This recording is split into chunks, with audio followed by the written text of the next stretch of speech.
Nella NG officiel. Nella NG. Écoute, like et abonne-toi à Nella NG officiel sur YouTube. Nella NG officiel. Pour l'actualité musicale congolaise, art et divertissement, écoute la voix d'or. Nella NG te dit toute la vérité.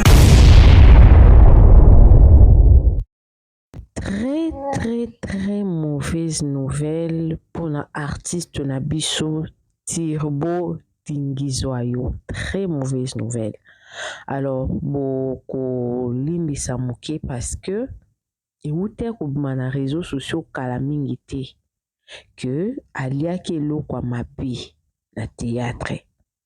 Batumsus ba contesta ki que non ils a théâtre été parce que à sa peine la famille aza na ba connaissance aza na vie na ye et tout. Baya kobimisa video moko boye video ya suka o asalaka ezaka epa grâce lozolo asalaka ya suka en plein tournage bandaki kolia video wana bimi balobi ke non bomota kutu video na ya suka yango asalaka epa grâce lozolo na tournage wana ndaliaki poison. Bon naza na information ya sûr o nazwi na mutu moko ya famille na ye. Na mutu moko penda ya famille na ye parce que les nouvelles ne sont pas bonnes. A publiaki nzembo na ye moko oui maki quelques jours wana nde yaki kosala ki elamusa bato vraiment ya réseaux sociaux balmeka kolobela ngo mais to mona ta comédien moko te alobeli video wana dingi. Ata comédien moko te a pesi ba prompt rétablissement ata comédien moko te a lobi yango na TV na ebite bolimbisa ngai ezali ndenge ba yokanaki ba pesa information te ba girango entre bango to ndenge nini. Na tiki mwa muke sija dingi parce que na zapenza il faut na expliquer bien parce que les nouvelles ne sont pas bonnes pour la comédie dingi. Et ça, l'information à karaté. L'information, il y a l'élo à dater du jour. Il y a l'élo jour. Donc, l'autre a le comptem. L'autre a le 6 juin 2025. Les informations, il y a l'élo n'inga na ye nango. On peut na salle émission pitongo. Tout le monde qui nani yo artiste nani oba osona na Kevino. Nabosani kombo na ye azaki maladie entre guillemets ba comédien fallaki basalela ye cotisation les cotisations ngo ya le Maswaku voilà artiste Maswaku asaki émission pa noko na biso ba cook asaki émission kuna alobi ke Kevin Sydney ali mbongo na ye o ba comédien basalela ki cotisation quand il était malade. Bon, en gros, combien? Koyoka Kevin Sydney, où ils ont acquis ça $50. Yé, n'habite souka ebaki montant à pesa qui est toté. Quand il était malade, bah combien bah ça qui cotisation na baron au basala qui ils ont acquis kaka ça 50. Koyoka Kevin Sydney, ils a po et montant oui même qui est ça 50 bongo po. Ye apesa ka cotisation te soki baninga baza na problème donc na bango basalaka soki moninga aza na problème bakozonga na liste ya ba cotisation oyo ezalaka quand quelqu'un a un problème bakozonga na liste wana batali balancer communiquer oyo akozala na mwa mike apesi donc na yo comprendre que il va comme des akabongo le tiete liliete. Ceux qui ont un pesaka, ceux qui ont un problème, ils allaient. Alors, tout le monde na dossier à Turbo. Turbo, aza artiste, on a personnellement na yebaye et pas Caleb. Caleb Tukebana, groupe Sinark. Na yebaye kuna. Na yebite peut-être beaucoup, mais là, on a ba commentaire. Ceux qui peuvent à jouer place mususu avant abanda ko jouer. Et pas Caleb. Mais ngai naebi artiste Dingizwayo et pas Caleb kaka. Après ne groupe Sinar kango epesa bato ba ouverture ya ko jouer na nzonzing bisika nyonso Dingi akoma ko jouer partout mais akoma beaucoup plus na Bellevue. Dingi est beaucoup plus proche de Bellevue. Dingi Zoyou. Aza proche mingi ya Bela. Voilà. Alors, ba jour elekaki tomonaki video moko amuke asalaki apostaki yango ye moko na TikTok na ye. Comme je disais, à partir de la vidéo wana nde esalaki que ba chroniqueur balobelaki yango ki balesa eloko mabe poison wana nde tanga biki yango nde asali mwa nzembo wana parce que abandaki kobela bazoyeba te qu'est-ce qui se passe na santé na ye nde bayokoyeba kizaki poison nde bebe ke traitement poison ezaka un peu complexe mo traité msusu même na komona nzembo asalaki wana nde yaki quand même kolamusa bato ki oui il était vraiment empoisonné. Mais chose curieuse comédien ata moko te alobeli yango nayebi te bacomédien basalelaki cotisation bayebaki ki azobela bayebaki te nayebi te. Parmi bémission oyo esalemi naye komona motu moko akomi alobi o nzembo wana eza nzembo ya kala ayaki nde kopublie yango ayembaka banzembo na ye. Ngai sikoyo na ye na information eza lokuta nzembo wana eza nzembo oyo asali nanu kutu ebimi te. Nzembo wana boluka yango ti nayebi te so Dingi azala na chaîne. Nzembo wana bomoni yango deja ya mobimba nango na chaîne moko songolo pakala te. Donc nzembo wana eza nzembo akala te eza nzembo ya lelo mikolo oyo nanu kutu ebimi te ebimi kutu te eza nanu na bastudio monde ezalaki basali mwa parti balance mokie po peut-être na promotion bato balobeli ye si Dingi Zoyou était vraiment en bonne santé en parfaite santé ezalaki très bien Dingi Zoyou alingaka monana na bapesa théâtre bomoni na pesa théâtre mikolo asali azongi na scène te. C'est quoi l'information? C'est ce que je vais vous donner tout à l'heure là. Coucou à tous les Nela Chou, les Nela Cœur, les Nela Love, les Nela Amour et bienvenue à tous mes nouveaux abonnés. C'est-à-dire que tu es nouveau sur ma chaîne en tout cas. N'hésite pas à t'abonner, clique la cloche de notification, aimez la vidéo, commentez. Partagez cette vidéo parce qu'il y a une information. Dingi Aza artiste complet. Ils ont un rôle morote oyo asala rôle wana irata. Dans monde en Nzonzing tant que tu es sur la turbo Dingi en tout cas il est vraiment bon reconnaître vraiment ba talent. Alors de son vrai nom de famille naïe comme naïe Jeff Mutungilai. C'est ça son nom. Jeff Mutungilai. Weza kombo na ye oyo papa na ye na mama na ye bapotela ye. Alors Dingi ayebana mingi na pièce moko boye abandaya kolinga mingi makoso. Nga na yeba ye na pièce wana. Il aimait beaucoup les makoso na film wana.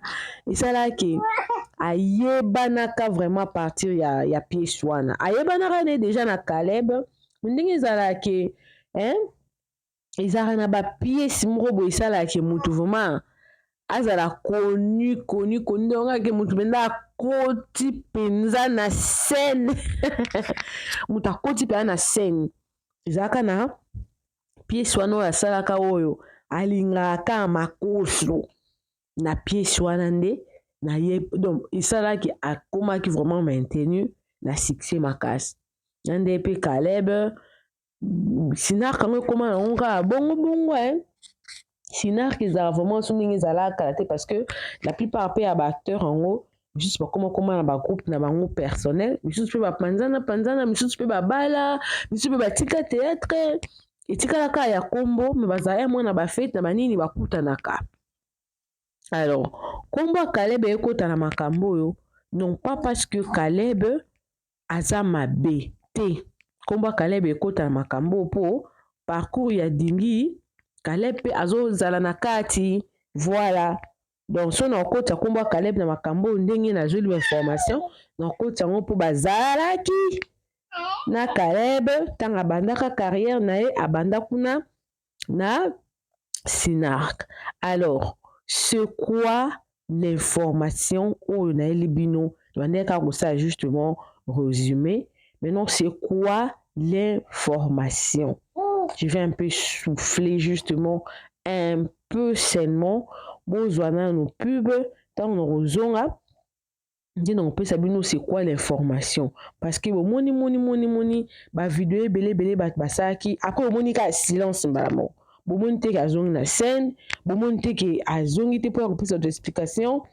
Alobi pe te ke soki nzembo wana eza ya sika to nzembo wana eza ya kala. Silence radio na ba comédien et l'équipe ka bon on dirait mon pépé. Maman reçu kimia ikambango eza nini.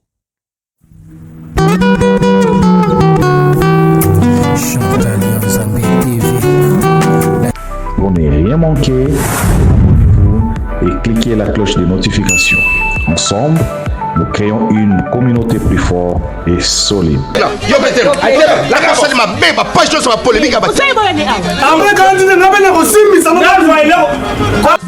Abonnez-vous chez Chantal Yanzambe TV. Bonne Asie, bonne Océanie, bisous nyonso, tous s'abonner na Chantal Yanzambe TV. Chantal Yanzambe TV, bagad, film, mission, information, et loubou, nyonso, tous s'abonner na Chantal Yanzambe TV. Ba fanatique nyonso, ya vie de loin, na wuti poto, na zongi na ba Congo, abwebu na makenguru seki bubateri, bo s'abonner massivement. Loubelu Madoupipa, alobi, bo s'abonner na Chantal Yanzambe TV. Vous avez déjà ya pote pela. Nazwi d'information nalobaki yango to na bandaki émission na ngai eza ya kala te. Eza vena information moko bio, information moko digne. Dingizwayo premièrement nde na kote koloba liboso nzembo wana boyokaki wana eza ya kala te ebimi mpe nano te ekomi nano na réseaux sociaux te ya mobimba eza te po soki ya mobimba ezalaki bonge bomona yango. Dingi asali clip wana ya nzembo wana en plein malade. Dingi akomi na bien te. Dingi ça fait 5 mois. 5 mois nde nazwi ba information. Dingi était très malade. Eza un artiste comédien moko abanda koleka na te papa lobaki naza empoisonné. Na besoin lisumi na bino. Bopesanga quelque chose. Ba fan nanga muto a se sentir touché. Apesa ngai na se faire soigner na poison. Tia kufa ba oboye ba artiste ango ba komelanga na commentaire. Ti artiste wana akufa. Na yebite soki ba comédien ba réagisaka te. Mais tango akufi ba comédien ba kindaka matanga ba bandaka na morgue ba ki otika corps ba ye nango na ndaku bandi osala ba interview ba comédien o bazala na ba chaîne na bango ya YouTube ba ye na ba caméra na bango liboso ndaku na ye bandi kotendre bato ba micro. Et pourtant artiste wana tanga azalaki malade na bona ngo tanga kombo na ye abanda olekaka na émission ya moto moko chaîne yango mpe banda ya koleka na émission yango ezalaki mpe chaîne mpe ya makasi te ke o visibilité makasi te. Si tanga akufi baartiste oyo bazalaka na bachaîne na bango bake place matanga ezalaki na résidence familiale bake kotendre bato micro mpo na nini mpo bazwa bacontenu batia na bachaîne na bango. Artiste Dingizwayo, comme je disais, a sali 5 mois. 5 mois. Pour votre information, artiste Dingi abala information nga nazwi ana mwana ka moko o nga nazwi na mwasi o abalela nalobi te na basi mosusu abali aboti na mwasi wana tanga balaka bon ba information baki belé Dingi ana bana misatu en tout cas nga so likambo na nango sur te na lobate mais oyo nazwi ngane la NG officielle information nazwi za ke abala tout monde ba photo ba vidéo pe abala kutu fi anga za ki pe chroniqueuse depuis pas bala pe on dirait pe fi yango pa kota pe mai asala resto on dirait pe que ça moi si na lo monde moi abota pe mwana moko mais ça fait 5 mois que Dingi tonga to kaka boto lal to la muki akufi parce que azaki non obele mo malade zaka obele muki obiki 2-3 jours après ozongeli kobela obiki 2-3 jours après ozongeli kobela obiki ndenge pe bando sala ye ntango ye kobeta ye c'est l'information nazwi asali 5 bons mois na maladie. Alors moi vidéo na muki abimisi tango santé ekomi kokoma mwa bien nde bato pour asaki émission te mais nalandaki quand même émission ngo epa ya mamu nazwaki pe tolandaki après bato ebele bakotaki doute po ntango mama asaki émission bato ebele bakotaki doute mama okosi lokuta Dingi obela te Dingi aza maladi te aza bien ok soki Dingi aza bien pourquoi ko ba émission wana tomonaki ete ke asala émission affaire na plateau pour aloba que je vais bien apesi témoignage na ye kino ke nazalaki maladi na biki pourquoi bomoni te asali te po ani po santé na ye eza bien te. Dingi Zoyo est entre la vie et la mort. Naïebité. Actuellement, il est à l'hôpital. Nabombi nanga hôpital azab batangile nga kombo. Même à ta jour oyo, maman publia qui conversation ya yena Dingi. Dingi a le bila ki kaki azan hôpital. A aussi sana docteur. Et bon, on va rappeler maman. Et l'équipe a joué rebelle, l'équipe, je crois, 9 ou 10 jours. Entre-temps, Nzembone Oyo, et Bimaki déjà dans les réseaux sociaux, moi parti wana. Mais nan bimité. Tant que maman a publié, et ce qui n'a pas été bokende na page à maman ya TikTok, maman internationale.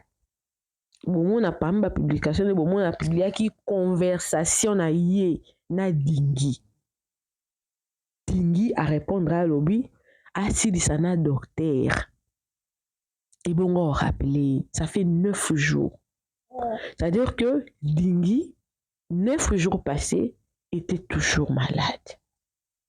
Entre-temps, dans son lit de l'hôpital, pendant qu'il était très très malade, Ndakuminzembo, bazui quand même, ma vidéo wana, Openzembo n'a ne bimité. Mais actuellement, là, Dingi est hospitalisé encore. Il est très, très malade. Oyo, azana ba photo, ba vidéo, ya Dingi, ya Lelo, to ya hier, qu'il est en forme, il était parti au travail, il est bien, azo se kaza bien. Akoye pour obimission peut-être ngai pe muto abenginga kwa pesa nga ba information pe akosi parce que loko oyo ba bengi yo ba pesa ba information et koza ya musupe muto pa lingi pe kaka obeta suka solongo po ezaka na actualité na réseaux sociaux to éviter peut-être ils appellent quand même sous ba G mais Dingi Zoyo nde to lo baboye il est très malade 9 jours passés tant maman komela qui il était avec le docteur. Mais actuellement, là, obligé d'être interné parce que son état de santé ne répond pas. Son état de santé ne répond absolument pas. Il est vraiment très malade. Ils allaient poison et c'est bien confirmé. Aller poison wana wapi toyebi te. Bato mosusu baoloba na théâtre, bato mosusu bazoloba à part théâtre, est-ce qu'aza na vie te? Na ba belle famille, na ba camarade, à part théâtre, il a peut-être une autre vie, na business, atambolaka, ba mama bani puis bazali, donc bakolo bakamba mon côté que ezaka na monde na théâtre nde balesi et poison. Non, côté monde na théâtre, eza parmi ba hypothèse et cause appel na théâtre ne penza te. En parlant du théâtre, avant na kota sujet à Caleb, parce que nous belebno que kombo à Caleb et kota na kati makambo. Il faut ekota. Et kota parce que bate belé ba une question bon Caleb parce que proche Caleb muta publiaka ba vidéo ce qui mutu moko asala na groupe na ya kufi mais tout monde rasaka ya grande sœur ya mwasi na ya publiaka ngopo grande sœur ya mwasi ne azaka pe artiste na groupe na ye akufi yene mutu mona nga mona publication na et pas Caleb. Ye muta publiaka ba photo ce qui muta kufi wataki na groupe na et tout. Qu'est-ce que Caleb fait par rapport à la situation où est-ce que bazana ba bonne relation te tokolobelango justement suite. Véritable conte africain. C'est ta destination ultime pour découvrir les plus beaux contes populaires africains. Chaque récit est soigneusement façonné pour divertir, instruire et inspirer, en transmettant la sagesse profonde de nos ancêtres adaptée à nos jours. À travers des histoires pleines de mystères, d'émotions et de vérité, tu exploreras les valeurs africaines, les proverbes puissants et les leçons de vie qui traversent les générations. Que tu sois en quête de sagesse ancestrale, d'aventures palpitantes ou simplement d'une belle histoire racontée avec passion, tu trouveras ici de quoi nourrir ton esprit et ton âme. Abonne-toi et embarque dans ce voyage unique au cœur de l'Afrique, où chaque conte révèle un fragment du cœur, de la foi et de l'identité de tout un peuple. Véritable conte africain. Soki kana sisi koloba oyo. Donc, information est que Dingi est entre la vie et la mort. Il est très malade. Vidéo bomona ki wana ba publia ki wana. Ezaki vidéo ya faute, ezaki vidéo ya vrai. Et bimi na nzembo wana, et bimi na réseaux sociaux te. Et non na réseaux sociaux te. Et non te. Alors, en parlant de Caleb, muto apesi une information à l'obi. Caleb assiste toujours. Bato mosusu baza na bango genre bato te que soka sale loko il faut la publier toujours na réseaux sociaux. Eza ba genre ya ba Caleb wana te que soka sale loko allez a publier on na réseaux sociaux monde toza boye tozokende kotala Dingi namutapesi ngai lisolo wa lobi bazolinga bakotisa Caleb na kati parce que eza na émission moko basalaki na chaîne moko boye batiaki titre o Caleb poko sali moninga no boye bon moto apesi nga information alobi Nelashu Caleb abatu aza na ye kutu ni de près ni de loin na makambo Dingi na Caleb bakutanaka te ndenge ezalaka kala ntango dingi azalaki epai na ye. Ils ont de très bonnes relations. Bakutanaka ndenge ezalaka esusu te. Me na ndenge dingi aza maladi boye, Caleb Tukebana assisté ye. Bakoye koloba te na forme ni o Caleb a assisté ye, mais il a assisté ye. Donc babimisa Caleb na makambo yo. Caleb a toujours été là.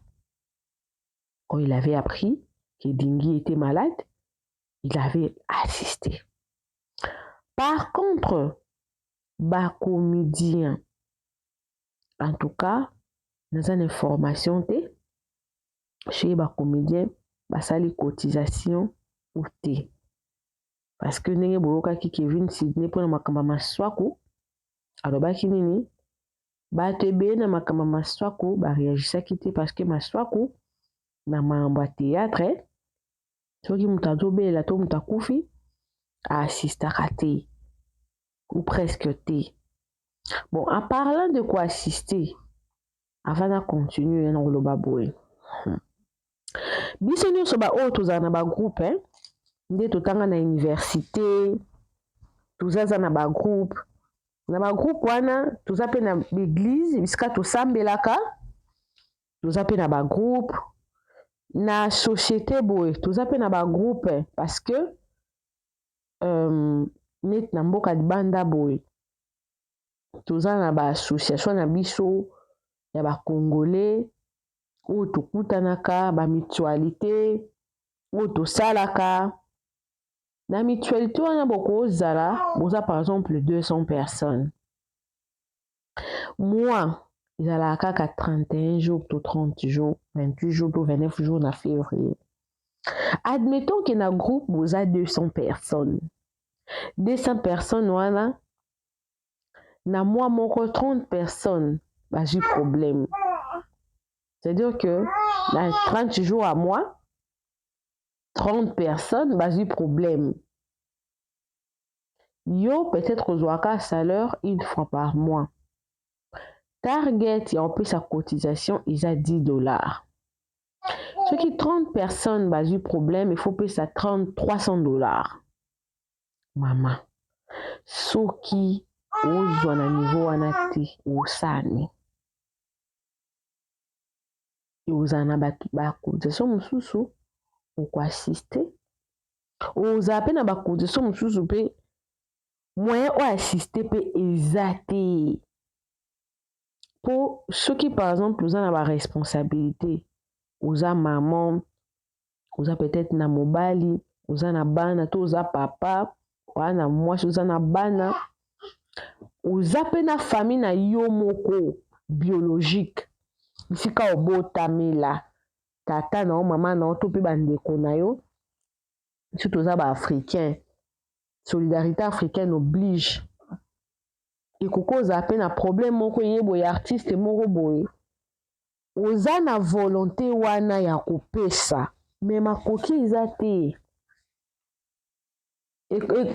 neti kindoke mo ezala kutu assistance vraiment que au monde elandani pe boye nga nayeba bapériode mo na groupe na biso bamatanga elandani sikoyo yo mpe oza mwasi ya libala ozoyeba te yo moko mpo osalaka me ata osalaka mbongo ntango ekota na ndako eza na baprogramme peut-être ya yo moko ndenge ozalaka na mwa argent de poche na yo okozala soki ekoti ke kutu na argent de poche eza na mobimba okosala nini oassiste mais comme ape moko boye nga moko oyote sola moto mosusu te oza pe na mbongo te ya yo moko boye 2-3 personnes na groupe bana problème il faut opesa cotisation otali mpe na likolo otali na se opesa peut-être ya moto moko to mibale moto mosusu akozala peut-être sacrifié to ndenge batiaka $10 wana okopesa 5 e makaki opesa mbongo moke me bayebi na bango te ke yo mpe oza mpe nango te. Ça peut arriver. Ezalaka bomona ngo neti mwa compliqué mais ça existe que makambo bato ezokomelo na moment oyo mpe yo mpe oza mpe na badifficulté nde makambo wana mpe ekomi. Le moyen oyo assiste eza te baninga baocomprendre na bango te ke makambo wana ntango ekomeli oyo ekuti oyo na badifficulté makasi ebimaka yake nini yo opesaka te sikoyo nayebi te makambo oyo ya bacotisation oyo mpo na Caleb na ye moko nde alobeli Caleb la assiste mais mpo na o bacomédien nayoki te moto wana bapesinga mpe confirmation nango te soki bacomédien basali cotisation to te mpo baassiste dingi. Sûrement peut-être baka particulier mpo soki ezalaki na liste esalemaki mpona koassiste bacomédien bazala na bango basomisoni liste ayo elingaki nango ebima nango na réseau sociaux peut-être kala ntango makambo ebimaki mais lokuta mabe te tomoni Kara en tout cas Kara mpenza ya mobimba ya monene kota bacomédien oyo bazala na bachaîne no bazala mpe na bachaîne te moto alobeli yango te awa tooloba boye comédien dingi il est encore na se aza malade kolobaki bacomédien baassiste te naza na baprécision te mais aza malade nzembo wana mpe nano ebimi te tosala baémission boye neti moto wana alobeli ngai nela nabengi yo naza na mwa balien ya parenté na badingi toyebani aotaya kosala 5 mois il était malade akomaki moi bien pas totalement moi bien ndenge elobami moi bien sikoyo nde toloba boye moi bien yango mpe erechite eza nzoto bino bomona te ke moto abeli akomi moi bien afa asali sous rechite donc rechite na malade ezalaka nango ezili omo nouveau te to moment nouveau oyo boyoka aki non babaki déjà komi bien te ezalaka surtout na makambo bapoison ezalaka tomona papa ale moloto awati papa ale moloto il était toujours comme ça abeli abiki azongeli kobela abiki azongeli kobela abiki na ndenge mpe nzambe ayaki mpe kobenga ye poison eza très compliqué batraitement poison esengaka longue durée mpo moto arécupérer santé na ye totalement. Poison ekendaka kostimule bamaladi mosusu oyo peut-être ozalaka nango mais eyebanaka nango te kezali poison kaka wana lokola eza stimulateur ekende kostimule basucre batension moto mosusu ezala omona periode moko boye abela na ye poison mais atikala na problème ya sucre atikala na problème ya tension atikala na problème ya estomac atikala na problème ya poumon otango poison ezokoatake poumon atikala na problème ya makila atikala na problème ya mikuwa poison estimulaka bamalade ebele mosusu kutu poison wana ekoza batilaki yo boye poison ngo mpe ya mosusu esila nango mais etiki yo na maladi oyo ezalaki conséquence voilà bango na phrase wana conséquence ya poison lokola esi ekotaki na nzoto etiki yo na bamaladi mosusu peut-être parmi bamaladi wana nde yango dingi aza lisusu victime nango lelo.